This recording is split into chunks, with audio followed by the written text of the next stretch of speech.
तेने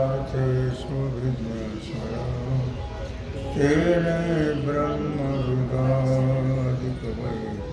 मुह्यन्ति सूर्य तेजो वायुमृदां यथा विनिमयो यत्र त्रिसर्गो मृषा धाम्ना स्वेन सदा निरस्तकुहकं सत्यं परं धीमहि सत्यं परं गोपाल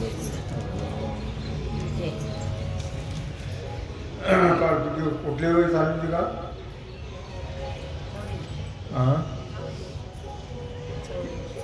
84 मनोनिन झुंझणी मनसी तरी वायाणे ना मानू लोकपणे लोकदृष्टी. भगवान सिद्धेश्वराच्या शिवकृपेनं श्री रुक्मिणी पांडुरंगाच्या चरणाजवळ बसून श्री सद्गुरू ज्ञानेश्वर महाराज, श्री जगद्गुरू तुकाराम महाराज, श्री संत एकनाथ महाराज यांच्या चरण सानिध्यामध्ये आपण सर्वजण मिळून महान ग्रंथराज ज्ञानेश्वरीच्या 18व्या अध्यायाच्या 1284 ओळीचा आपण विचार करतो आहोत. मनोनी न झुंजणे मनसी ते वायाने. भगवान अर्जुनाला म्हणतात, अर्जुना मी युद्ध करणार नाही, मी युद्ध करणार नाही, मी युद्ध करणार नाही असं जे तू बोलतोस ना ते सर्व व्यर्थ आहे. तुझ्या बोलण्याला काही महत्व नाही. पुष्कळ माणसं बोलतात परंतु तसं वागत नाही, बोलल्याप्रमाणे वागत नाही. पुष्कळ माणसं करतात पण बोलत नाही. जसा अर्जुन हा बोलतोय मी युद्ध करणार नाही, मी युद्ध करणार नाही असं ते तू म्हणतोस ना, वायाने तुझं बोलणं व्यर्थ आहे. किंवा व्यवहार म्हणून या लोकदृष्टीलाही आम्ही थोडा वेळ मानू. कारण लोकदृष्टीने जरी विचार केला, व्यवहार दृष्टीने जरी विचार केला तरी युद्ध करणं हे अपरिहार्य आहे. नाही युद्ध केलं तर काय होईल? काय नाही होणार. जंगलात राहावं लागेल. जंगलात राहिला तरी तुम्हाला ते जगू देणार नाही. त्याचं नाव राजकारण आहे ना. हो, त्याचं नाव राजकारण आहे.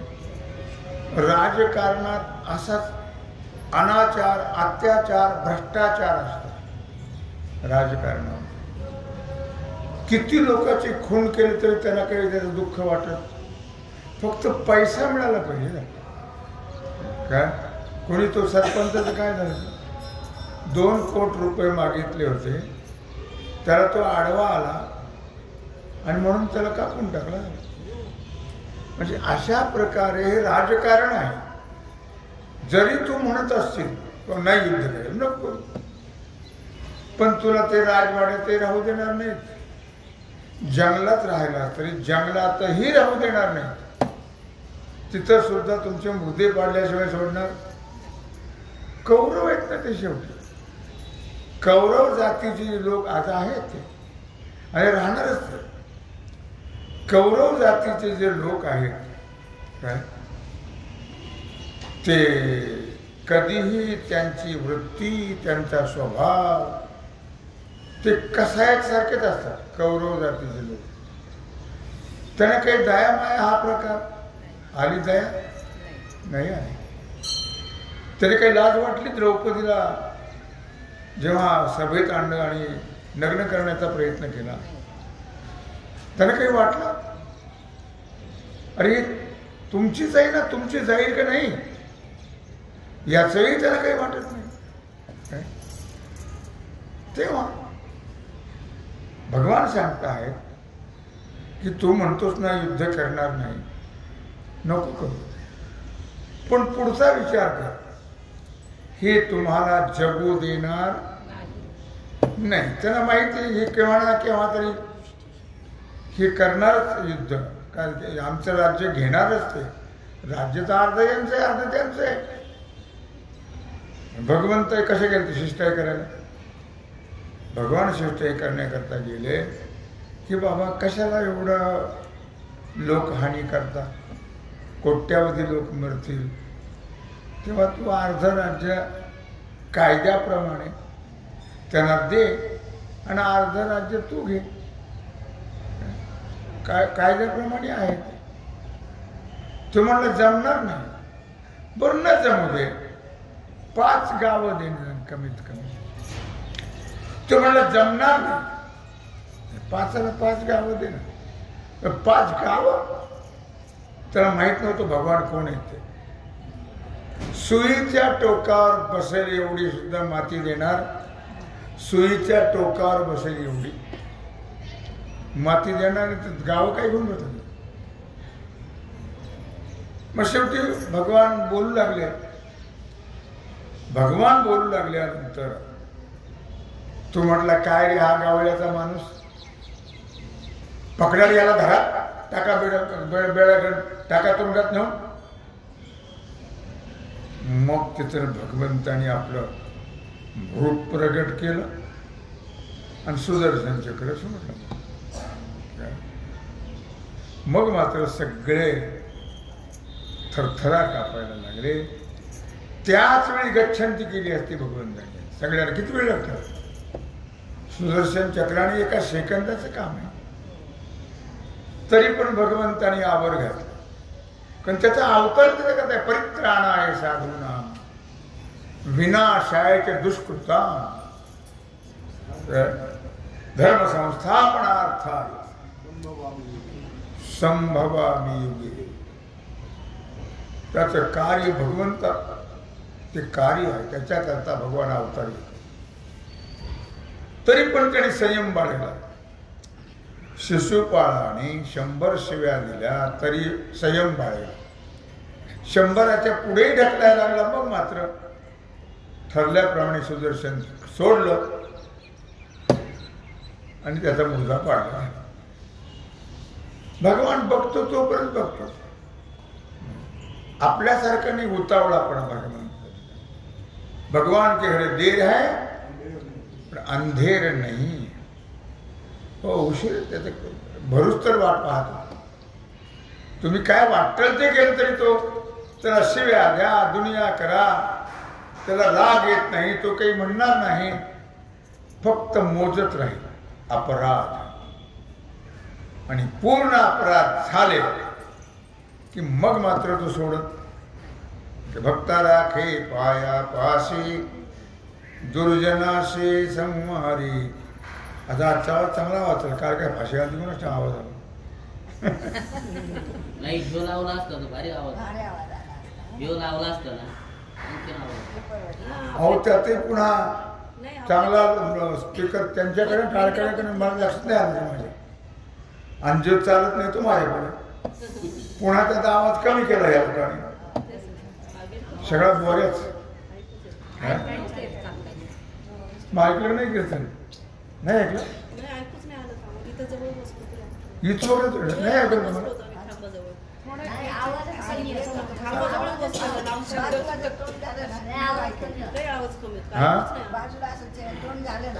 हो ते मला कुठे सूचना द्यायला पाहिजे ना.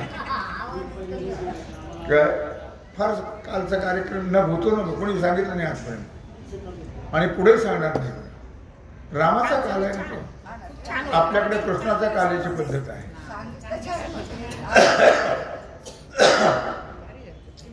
आपला मुद्दा काय चाललेला आहे की अशा प्रकारे भगवंतानी अर्जुनाला सांगितलं की बाबा या ओवीचा अर्थ आहे, तू जरी म्हणत असला मी युद्ध करणार नाही, तुला करावं लागेल युद्ध. काय जर तू अशा प्रकारे आज सगळ्या जातीचे लोक आहेत ना, जयद्रथाच्या जातीचेही लोक आहेत. आज कळलं तुम्हाला जयद्रथाची जात नाही कळले? तुम्ही ऐकता ना महाभारत भागवत नाही ऐकत? ऐकत ऐकता पण मेमरी भरलेली असल्यामुळं ती डोक्यात राहत नाही. असू द्या. हे जेव्हा वनात होते तेव्हा द्रौपदी पाणी आणण्याकरता गेली होती. आणि जयद्रथ कोण होता? त्याचा भाऊ लागतो ना. जयद्रथ हा कोण होता तो माहिती आहे? रुक्मिणीचा भाऊ, द्रौपदीचा भाऊ. कोणाला माहिती जयद्रथ कोण होता? कोणाला नाही माहिती. जयद्रथ हा धृतराष्ट्राचा जावई होता. काय होता? दुर्योधनाची बहीण त्याला दिली होती, दुःशिला त्याला दिली होती. मग आता कोण लागतो? द्रौपदीचं कोण लागतं? अरे देवा रे, कसं होईल रे तुझं बाप्पा. अरे जाऊ का ज्या अर्थी नंदीचा नवरा आहे त्या अर्थी कोण लागतो? भाऊ लागत नाही का? म्हणजे बहीण लागते त्याची. तरी पण ती पाणी आणायला गेली, एकटीच होती. पकडलं काय केला आणि टाकलं रथामध्ये. आता तर कोणीच नाही. आणि जो रथ दांडाळू लागला, अर्जुनाने विचारलं द्रौपदी पाणी आणायला इतका वेळ? म्हणून द्रौपदीला पाहण्याकरता भीम आणि अर्जुन गेले. तर याने रथात टाकली, ती ओरडती आहे आणि तो रथ दामडतो. मग आले आडवे, पकडला. सोडायला पाहिजे होतं, त्याचं मुंडकं उडवायला पाहिजे होतं. मुंडकं लक्षात. धर्मराजाच्या पुढे आता धर्मराजेच ते काय दळी मारले. माझ्यासारखं असं मला लगेच मुंडकं उडवायचं. ठेवलं का? मऊ मेना होणी आम्ही विष्णुदास कठीण भद्रास भेद. भले भेटलं जीव ढुंगाची लंगोटी आणि नाठाळ भेटलं तर तुकोबा आहे म्हणतात. मी म्हणत नाही, लक्षात ठेवा. आणलं धर्मराज. धर्मराज म्हणले अशी घटना जाऊ द्या. आपला मेहणा आहे तो, आपल्या बहिणीचा नवरा आहे, द्या सोडून, द्या सोडून. झालं. मग अर्जुन बसतात. तसं सोडायचं नाही. मग त्याचे 5 पाठ काढले. जटा असतात या लोक, राजे लोक केस असतात. म्हणजे 5 ठिकाणी भादरला तो आणि मग दिला सोडून. लाथा घालून सोडून दिला. कळलं का? आजही दुसरे लोक नाहीत का? रोज पेपरला बातम्या आहेत, रोज. तरी आपला समाज जागा होत हो नाहीये. लक्षात ठेवा. फार अवघड गोष्ट काय. म्हणून या ठिकाणी म्हटलं की एक लक्षात ठेवतो, जर तू युद्ध केलं नाहीस तर काय परिस्थिती होईल पुढचा विचार कर. काय तू पुढचा विचार कर, काय होईल. तुमचं जगणं होईल की नाही होणार. नाहीतरी जोपर्यंत ते मनात होते तोपर्यंत अनेक वेळा त्यांचा नाश करण्याचा प्रयत्न, पांडवांचा मारण्याचा प्रयत्न अनेक वेळा. पण आता जिसको राखे राम उसको मारे न कोई, सब दुनिया उलटी हो तो बार न बिंगा. देव राखे तया मारिल कोण, न मोडे काटा हिंडता वन. देव याचं रक्षण करतो आहे. लक्षात ठेवा की देव दोन्हीचं काम करतो ना. दुष्टाचाही नाश करतो आणि सज्जनाचा सांभाळ करतो. दुष्ट लोकांना वाटत असेल पण त्याच्याकडे सगळी यादी आहे, खातावणी त्याच्याकडे सगळी. जैसे जाते कर्म तैसे फळ देतो रे ईश्वर. म्हणून सत्कर्म योगे वय घालवावे सर्वांखी मंगल बोलवा. काही लोक करतात त्याच्यावर संशय घेत नाहीत, लोक न करत्यावर संशय घेतात, पण त्याचा परिणाम फार वाईट आहे. संशयावनी थोर आणि पाप नाही घोर, ती विनाशाची वागुर प्राणियासी. संशय घेणाऱ्या लोकांना नरकाला जावं लागतं, त्यांचा विनाश होतो. असा प्रकार होतात ना त्या काळामध्ये. म्हणून भगवान सांगतात, अर्जुना तू थोडा विचार कर आणि युद्ध करण्याकरता नाही नाही म्हणू नको. ना मानो लोकपणे लोकदृष्टी. लोकांच्या दृष्टीला सुद्धा काय करता येत, लोकांना पट्टी बांधता येते का? नाही. लोक चांगल्याला नाव ठेवतात आणि वाईटाच्या पाया पडतात, अशी परिस्थिती आहे. वाईटापुढे खाली मान घालतात आणि चांगल्याला त्रास देतात. घडलं नाही आतापर्यंत. सगळी संत मालिकाचे लक्षात ठेवा. सज्जनाला त्रास देणं आणि दुर्जनाच्या पुढे नतमस्तक होणं. त्याप्रमाणे लोकदृष्टी, लोकाचा विचार करायचा नाही.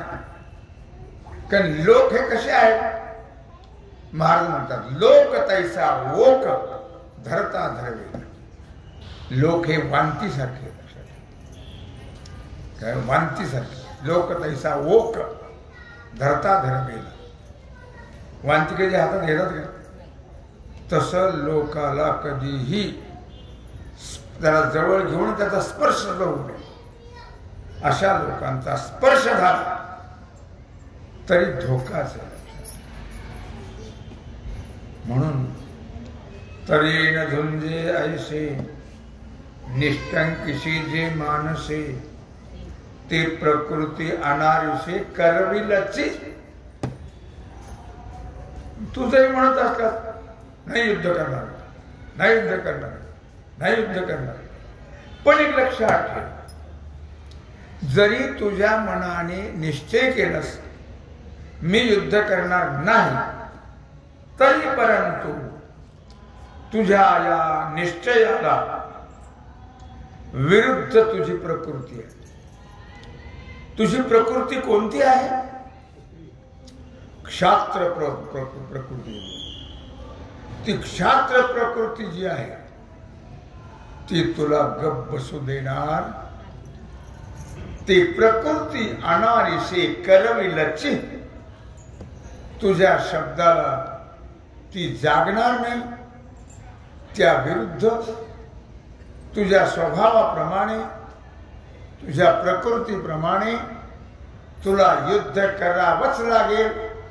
लालशाहीने लिहून ठेव, युद्ध करावंच. तू आता किती जरी उड्या मारलेस तर त्याचा उपयोग होणार नाही. स्वभावजेन कौन्तेय निबद्धस्वेन कर्मणा कर्तुं नेच्छसि यन्मोहात् करिष्यस्य वशोऽपि तत्. स्वभावजेन कौन्तेय निबद्ध सर्व कर्मणा. क्षत्रियांचा जो स्वभाव आहे तो कसा आहे? तो सत्वगुण मिश्रित आहे. आता जो अर्जुन म्हणतो ना युद्ध करणार नाही, युद्ध करणार नाही, युद्ध करणार नाही, ते सत्वगुणाच्या अंशामुळे म्हणतो आहे. पण तुझ्यामध्ये तिन्ही गुणाचं मिश्रण आहे. त्यामुळे तू आता जरी सत्वगुणामुळे युद्ध करणार नाही म्हणत असला तरी तुझा जो स्वभाव आहे तम प्रकृती, रज प्रकृती तुला युद्ध केल्याशिवाय सोडणार नाहीये. करावंच लागेल. कारण यन्मोहात् कर्तुम नेच्छसि यन्मोहात् करिष्य वशोपित। अरे बाबा, पूर्वजन्मातला जो फलाभिमुखपणा आहे त्या झालेले संचित कर्म, तू फलाची इच्छा न करता जे साठा केलेला आहे कर्माचा, किंवा इच्छे केला तरी साठा होतोच, न केलं तरी साठा होतोच कर्माचा। का कोण भगत आहे? हा,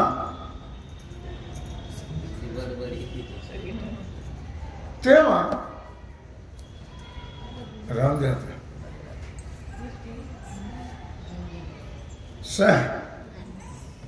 संचित कर्माच्या स्वभावापासून हो कर्म आहे। पूर्वजन्मात जे कर्म केले त्याचा साठा आहे, आता या जन्मात जे आपण कर्म करू त्याचा साठा होतो आणि ते पुढे त्याचा उपयोग होतो। मग तो संचित आता जो साठा आहे पूर्वजन्मातल्या कर्माचा, त्या कर्माचा जो स्वभाव आहे तुझा, त्या स्वभावापासून तू कधीही सुटणं शक्य हो नाही आहे। स्वभाव असतो माणसाचा, तो स्वभाव त्याची पाठ सोडत नाही, कितीही काही करू द्या, स्वभाव पाठ सोडत नाही। परमार्थ यथार्थ कळला तर स्वभावात बदल होतो, नाही तर बदल होत नाही। यथार्थ परमार्थ कळणं म्हणजे फार अवघड गोष्ट आहे।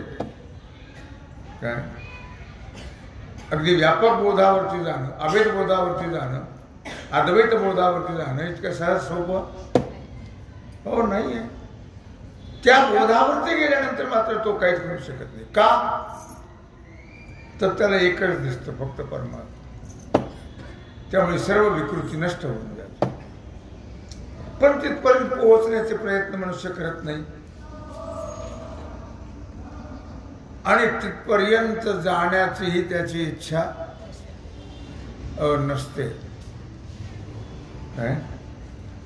म्हणून जगाचं उपादान कारण असणारा हे त्रिगुणात्मक प्रकृती ही जगाचं उपादान कारण आहे। उपादान याचा अर्थ ज्याच्यापासून जे होतं त्याचं ते उपादान असतं।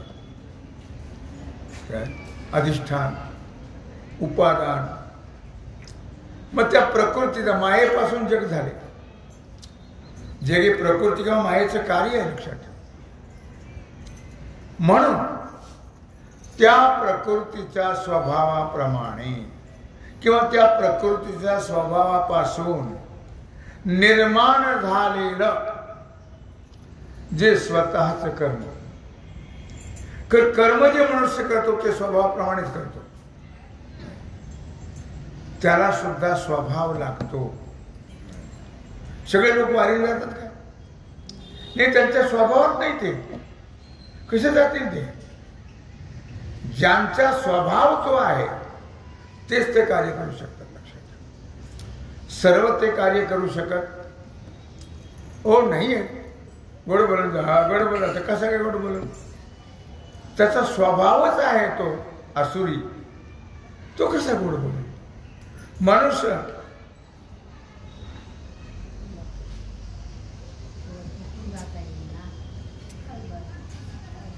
स्वभावाप्रमाणे चालतो मनुष्य।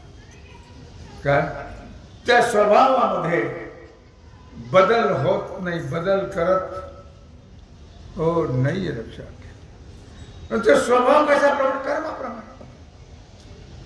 जसं कर्म घडलं असेल तसा तो स्वभाव बनल्या। स्वभाव जेन कौंतेय, तसं ते बनल्या जात आणि मग तो मनुष्य त्याने बांधल्या जातो। कर्मानुबंधीनी मनुष्य लोके, कर्माने बंदिस्त झालेला आहे। पूर्व केलेलं कर्म त्या कर्माने बांधलेलं आहे, त्याप्रमाणे होणार आहे। किती जरी तुम्ही प्रयत्न केले तरी त्या कर्माने बांधलेला मनुष्य त्या कर्माप्रमाणेच वागतो. त्याला पर्यायच नाही, दुसरा वागावंच लागेल त्याला. जसं कर्म केलं तसं. कर्म कसं करावं हे माणसाला समजत नाही. आला जन्मा केला कलमा तरीना फिटली भ्रांत गड्या, लटपटपंची करुणी सारे व्यर्थ करून दिवस गड्या. विचार करतं का माणूस? नाही करत.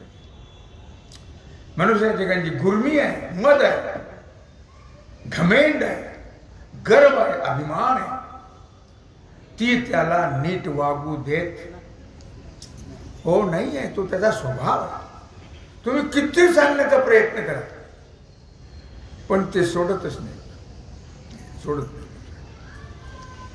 सांगून सांगून सांगून सांगून सांगणारे थकतात पण ऐकणारे ताजे तवानेच असतात. त्यांच्या स्वभावात ते बदल करत नाहीत. पण एक महत्वाचा भाग आहे, त्याचे परिणाम मात्र त्यांना भोगावेच लागतात. मी डोळ्याने पाहतो माझ्या अनेक गोष्टी लोकांच्या. सांगून सांगून परिणाम होत नाही ना, भोगा तेही कळत नाही. आपल्या वागण्यामुळे आपल्या स्वभावामुळे हे घडतं आहे हेही त्यांना कळत. इतकं दुर्दैव बा. म्हणून भगवान या श्लोकातून सांगताय, स्वभाव जेन कौंते निबद्ध स्वेन कर्मणा. तो त्या कर्माने बांधलेला आहे, कर्माप्रमाणे त्याचा स्वभाव बनलेला आहे. आणि म्हणून अज्ञानाने जे करण्याची इच्छा करत नाहीत, अज्ञानी जे करण्याची इच्छा करत नाहीत ते तू स्वभावाप्रमाणे करणारच. याच्यात वाद नाहीये. करशीलच तू, जरी तू किती बोललास. आता तुझ्याकडे अज्ञान आहे, तुला कळत नाही म्हणून तू बोलतोयस, पण तुला मात्र ते करावं लागेल. त्यावेळी मला सांगण्याची आवश्यकता पडणार हो नाही आहे. मी न सांगता तू करशील. मग त्यांनी म्हटलं 18व्या अध्याय, यथेच्छसे तथा कुरु. काय तू सांगितलं देवा, पण तू सांग न सांग मी करणारच आहे.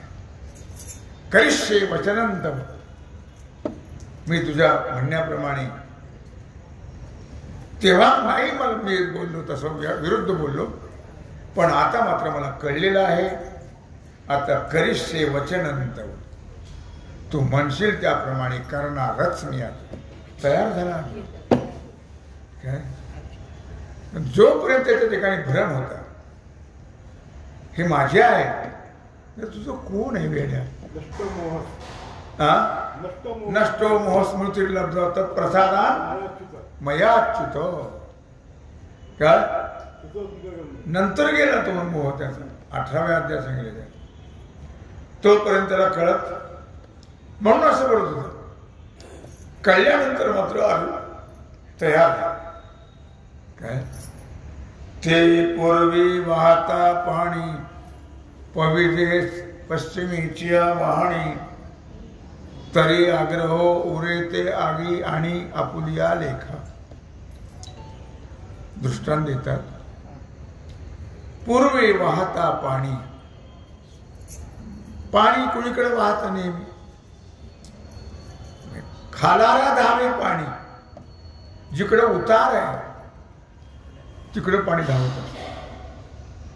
कुणी जर प्रयत्न केला विरुद्ध दिशेला न्यायचा, ते कधीही त्याचे प्रयत्न सक्सेस होत हो नाहीये. पूर्वे वाहता पाणी. वाहते पाणी पूर्वेला आणि हा पोहत चाललाय पश्चिमेला. जमेल का? सक्सेस होईल त्याचं पोहणं नाही होणार. तरी आग्रह उरे ते आणि आपुलिया लेखा. फक्त त्याचा आग्रह शिल्लक राहील. शेवटी त्याला पाण्याप्रमाणेच व्हावं लागेल. त्याच्या मनाप्रमाणे नाही मी पश्चिमेला जाणार, जमणार नाही. तसं तू जरी आता म्हणत असतास तरी तुला युद्ध केल्याशिवाय भागणारच नाही असं भगवान अर्जुनाला सांगतात. तेव्हा झाली सेवा भगवत चरणी समर्पित करून राहिला जो सेवेचा भाग आहे तो आपण उद्या बघू. पुंडलिक वरदा